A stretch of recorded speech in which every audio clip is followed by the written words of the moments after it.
Assalamualaikum warahmatullahi wabarakatuh kepada Dr. Wan Hafizi bin Wan Hanafi selaku pensyarah bagi subjek Sejarah Lisan dan Pendokumentasian.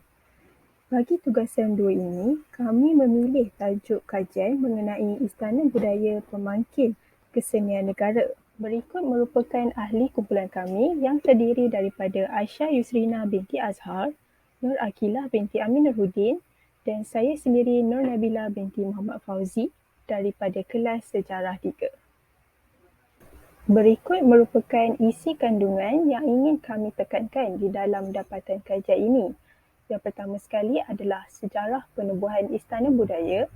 Yang kedua, peranan Istana Budaya. Yang ketiga, struktur pengurusan dan pentadbiran di Istana Budaya. Dan yang terakhir sekali adalah keberkesanan pelaksanaan aktiviti. Dapatan kajian adalah dapatan data yang diperolehi oleh pengkaji semasa kajian dilakukan agar dapat menjawab segala objektif kajian. Selain itu, dapatan kajian juga adalah hasil kajian yang telah dianalisis oleh pengkaji menerusi instrumen terhadap pemerhatian, temu bual serta soal selidik yang dianalisa bagi mencapai objektif kajian yang dijalankan. Berdasarkan dapatan kajian kami ada menerangkan sedikit sebanyak berkaitan sejarah penubuhan Istana Budaya. Bermulanya pada tahun 1964, Kementerian Penerangan dan Penyiaran bersama-sama Kementerian Kebudayaan dan Kebajikan Masyarakat ada mengeluarkan cadangan untuk membina Pusat Kebudayaan Negara Malaysia. Tuntasnya, pada tahun 1971, Kongres Kebudayaan melaksanakan perancangan serta perbincangan berkenaan penubuhan panggung negara. Rentetan itu, pihak berkenaan mula untuk mengambil inisiatif bagi menubuhkan sebuah organisasi iaitu Kumpulan Budaya Negara KBN yang berada di bawah naungan Cawangan Pengkalakan Kesenian. KBN juga mula aktif pada tahun 1974 di bawah Cawangan Pembangunan Kesenian Bahagian Kebudayaan KKBS. Namun, tidak lama kemudian, pada tahun 90-an, bermulanya panggung eksperimen ET di Kompleks Budaya Negara. Panggung eksperimen ini turut dirasmikan oleh Yang Amat Berhormat Tun Dr. Mahathir Mohamad selaku Perdana Menteri Malaysia pada ketika itu. Malahan, ia sudah menjadi bahagian panggung negara di bawah Kementerian Kebudayaan dan Kesenian KKP. Disebabkan itulah organisasi Istana Budaya ini dahulunya dikenali sebagai Kompleks Budaya Negara.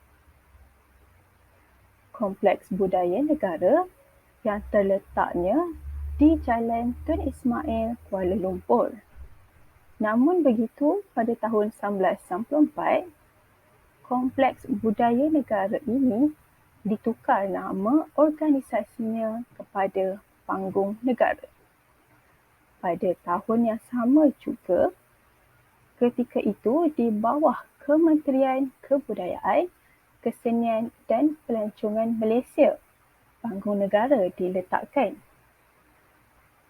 Berikutan nama kementeriannya dan menteri yang mengelolakan kementerian tersebut merupakan Allahyarham Datuk Seri Sabaruddin Cik. Panggung Negara pada masa tersebut beroperasi di Kompleks Badan Negara.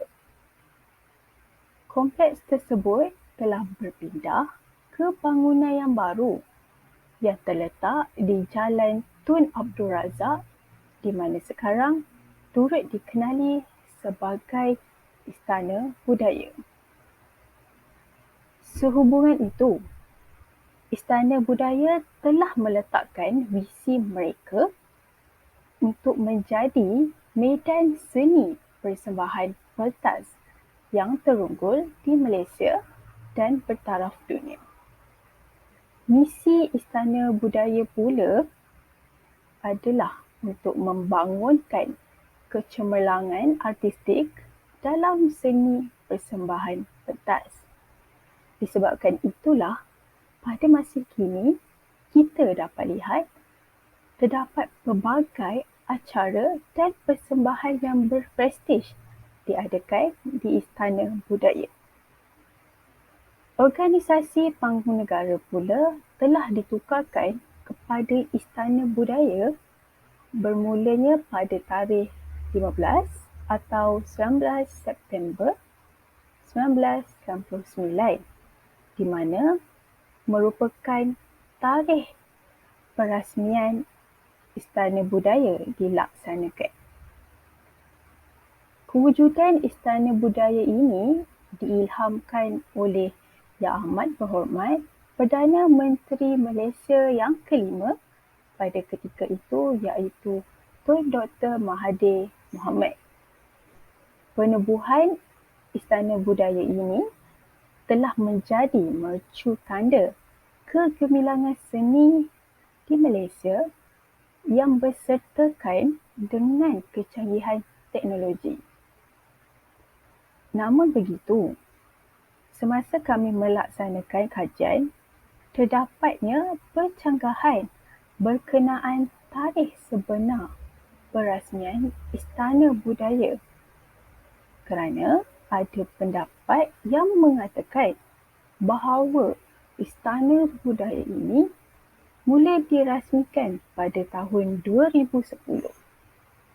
Walau bagaimanapun, menurut kajian dan pembacaan yang kami lakukan terhadap kajian Ahmad Muadib Abdul Halim 2011, beliau mengatakan bahawa Istana Budaya ini diilhamkan pada tahun 1971. Tetapi organisasi ini mula dibina pada tahun 1995. Jadi, melalui carian dan kajian yang telah kami lakukan, kami mendapati tarikh sebenar perasmian ini adalah pada tahun 1999 setelah menemuan orang sumber yang amat penting, misalnya Encik Badrul Zaman bin Abdul Jalil selaku Timbalan Pengarah Bahagian Seni Reka di Istana Budaya. Seterusnya, peranan Istana Budaya. Peranan Istana Budaya ini berdasarkan visi dan misi iaitu menjadi medan seni persembahan pentas yang terunggul di Malaysia dan bertaraf dunia dan membangun kecemerlangan artistik dalam seni persembahan pentas. Istana Budaya berperanan dalam memartabatkan seni pentas di Malaysia untuk berada pada tahap yang tinggi seiring dengan panggung-panggung lain yang bertaraf dunia. Selain itu, Istana Budaya ini bertanggungjawab dalam menggalakkan rakyat Malaysia untuk mengangkat seni dan budaya tempatan dalam kalangan masyarakat. Menurut Ismail tahun 2002, objektif penubuhannya berfungsi selarasnya dengan panggung teater yang bertaraf kebangsaan. Pentas tersebut disasar untuk mementaskan sesuatu produksi yang berkualiti tinggi atau persembahan agung adalah merupakan matlamat dan objektif utama. Menurutnya lagi, antara objektif utama panggung negara ini, yang pertama, mempertingkatkan pencapaian estetika seni pentas Malaysia. Yang kedua, mewujudkan teater profesional. Yang ketiga, mewujudkan teater bermutu tinggi. Yang keempat, membina halayak seni yang dapat menghayati seni. Dan yang kelima, merangsang budaya penajaan. sekarang kita pergi pula kepada struktur pengurusan dan pentadbiran Istana Budaya. Struktur pengurusan Istana Budaya dikotai oleh seorang ketua pengarah dan dibantu oleh 2 orang timbalan ketua pengarah, iaitu pengarah operasi dan pengarah artistik. Timbalan ketua pengarah operasi ini mempunyai 3 bahagian utama yang terdiri daripada bahagian teknikal, bahagian khidmat pengurusan dan bahagian pemasaran dan panggung. Sehubungan itu, timbalan pengarah artistik turut mempunyai 3 bahagian, iaitu bahagian produksi, bahagian seni reka dan bahagian muzik. Namun begitu, bahagian muzik ini turut dibahagikan kepada 2, iaitu muzik orkestra, simfoni kebangsaan dan muzik orkestra tradisional Malaysia. Setiap organisasi akan diketuai oleh seorang pengarah dan setiap bahagian mempunyai unit-unit masing-masing. Misalnya, unit seni reka mempunyai 3 cawangan terbesar seperti cawangan set dan prop, cawangan kostum dan solekan, dan cawangan grafik dan pameran. Bagi cawangan pentadbiran, seorang pengurus ni bertanggungjawab dalam mengurus pengambilan pegawai-pegawai dan kaki tangan yang meliputi urusan pengisian jawatan kosong, pelantikan secara kontrak, tetap serta pertukaran sementara. Mereka turut menguruskan pengesahan pegawai-pegawai dan kaki tangan yang merangkumi kepada pengesahan-pengesahan, lantikan rasmi, tapisan keselamatan dan pengesahan dalam jawatan. Pengurus di bahagian ini juga ditugaskan untuk menguruskan permohonan rayuan, penyelarasan dan perubahan gaji pegawai dan kaki tangan, serta menguruskan kemasukan ke dalam jawatan berpencen pegawai dan kaki tangan. Baiklah, seterusnya saya akan menyambung pembentangan ini. Baiklah, cawangan muzik ini merupakan satu cawangan yang menganjurkan persembahan berkualiti tinggi dalam persembahan yang berbentuk simfoni, orkestra, combo dan muzik kamar ataupun dikenali sebagai chamber. Ianya diterajui melalui kumpulan tetap yang bertempat di cawangan ini. Selain itu, cawangan ini menggerakkan kegiatan seni muzik seperti camp muzik, bengkel, seminar dan apresiasi seni melalui kumpulan tetap dan menjadi sekretariat dalam pelaksanaan program-program ASEAN dalam bidang muzik.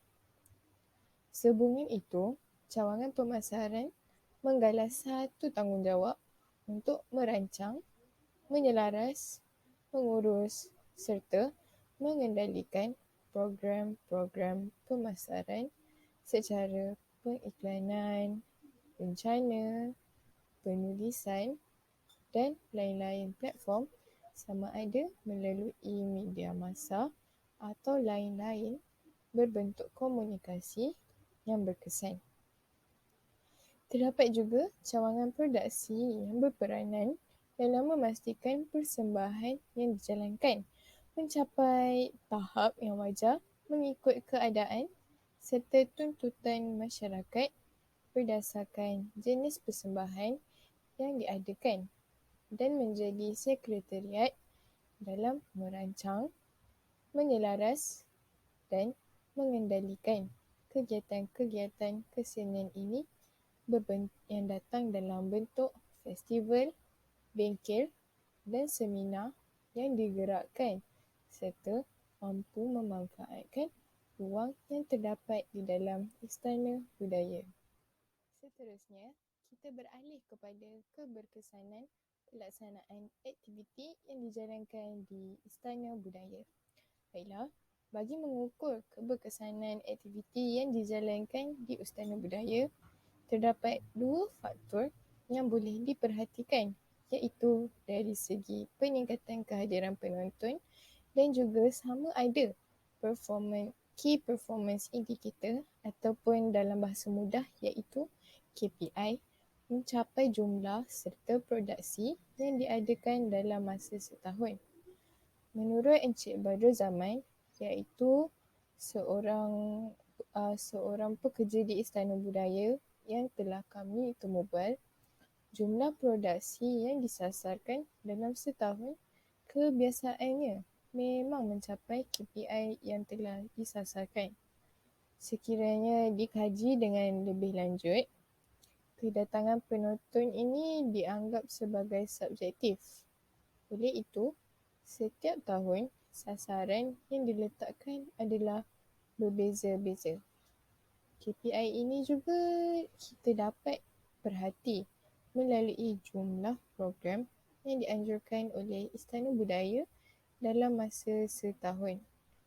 Oleh itu, melalui kajian KPI bagi program yang dianjurkan dalam setahun ini, dikatakan telah berjaya mencapai sasaran yang ditetapkan.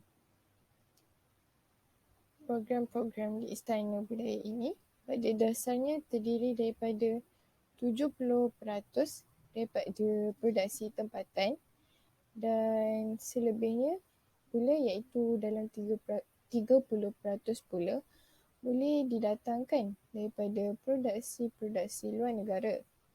Antara teater daripada produksi luar negara yang pernah dipentaskan serta mendapat sambutan yang hangat ialah seperti teater Fame the Musical, Saturday Night Fever dan Cats the Musical.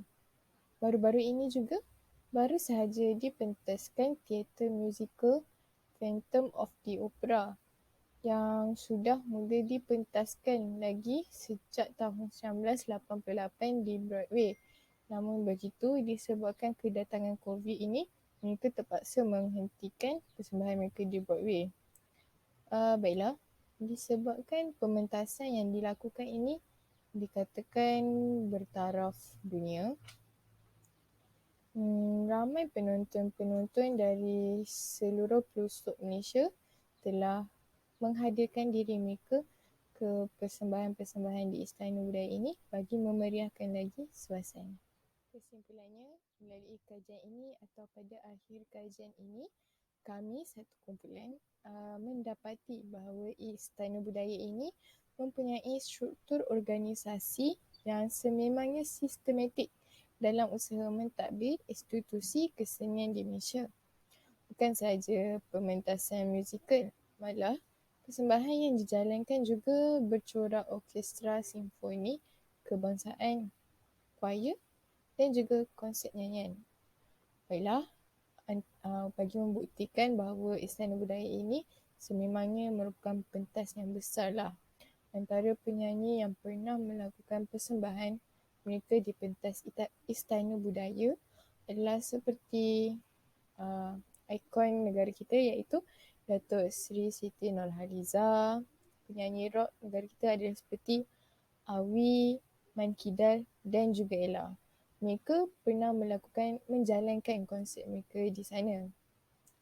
Malah Istana Budaya juga berada di tahap kebangsaan. Antara pementasan yang dilakukan yang terkenal yang telah dijalankan di Malaysia adalah seperti teater musical Shrek, High Five dan juga Cats the Musical. Tidak dilupakan juga Phantom of the Opera. Oleh itu, jelaslah bahawa struktur pengurusan mereka ini amat sistematik kerana mereka mampu menjalankan banyak aktiviti di pentas berikut. Kegiatan ini adalah selaras dengan matlamatnya iaitu bagi mencapai kecemerlangan seni tanah air dan memenuhi tuntutan penggiat seni di Malaysia, khususnya di luar dan di dalam negara. Berikut merupakan beberapa rujukan yang telah kami gunakan di dalam dapatan kajian ini, antaranya daripada Abdul Samad Kechot dan portal rasmi Istana Budaya.